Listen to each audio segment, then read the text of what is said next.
So I just thought I would do a quick overview of the composting system that I have developed. So we have a small holding of about an acre in North Galway.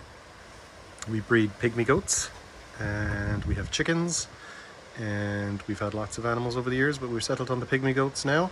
So they create a lot of waste: straw, hay, goat droppings. Obviously we have gardens, we have a polytunnel, we grow our own food. So there's a lot of stuff to break down. I also have a workshop, so there'll be a lot of sawdust and that sort of thing. So I decided to design a composting system to do it efficiently and in a kind of a controlled manner, so we can know what's going on. So there's our polytunnel. So here's the composting system that I designed. So you can have any number of bays. I decided on 3. Well, 3 is what I'm using at the moment. So what happens is fresh material goes in here into number 1. So at the moment that's a lot of straw and hay and goat droppings and some grass clippings, and that's literally just starting in the last few days. Here's number 2. So number 2 is a mixture of all of the above, but it was turned on, today is Sunday, it was turned from bay 1 into bay 2 on Thursday, and the decomposition process is now in full swing. It is up to, that is 150 degrees Fahrenheit. Hello, wasp. About 65 degrees Celsius. So it's just about bearable to put your hand in there. So that's what happens when you turn it. It restarts the decomposition process with new material being moved around over old material. And so that keeps going. So after a week or two, that temperature will start to drop. And then you'll see a lowering of the activity. So this stuff will break down if you just leave it alone.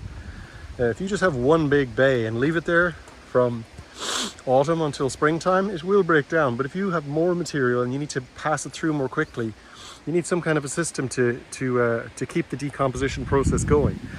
So this is the 3rd bay, so this stuff is older again. Again, not finished, but getting there.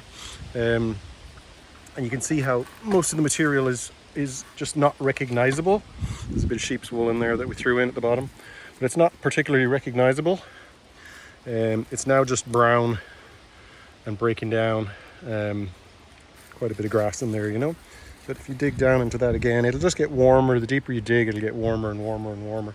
So what happens at this stage of the process is you start moving your compost into what we call a grading system. So I have this, so it's just a 1-ton bag sitting on a frame, and then you use a grid to grade the compost. As I said, this stuff isn't finished, so it isn't going to grade particularly well, but this is just to give an indication. So you throw it in like that, and then you get the grading, and you just move it around. You just do that, and the compost falls in like that. And the more vigorously you do it, the more you get. And of course it'll continue to break down in the bag as well. So and then whatever's left, you basically just collect it up off the top, throw it in a bucket, and it goes back into number 1. And it just stays in the process until it eventually breaks down, because some things, they break down at different speeds. So and this grader is just a simple wooden frame with a steel mesh in it. There's about an inch, 25 centimeters or 25 millimeters of a gap, just enough to let stuff through but catch the bigger pieces of grasses and sticks and twigs. And just to make the whole process a little bit easier, I just put these little plastic skids underneath, so it just makes it slide easier. So and when it's done, dig it out of here, put it in the wheelbarrow, and in it comes back to start the process all over again. So that's finished compost in there now, and that's ready for springtime. So that's an overview of the system from start to finish. So I hope this might be helpful to anyone who's interested. And yeah, okay, thanks for watching.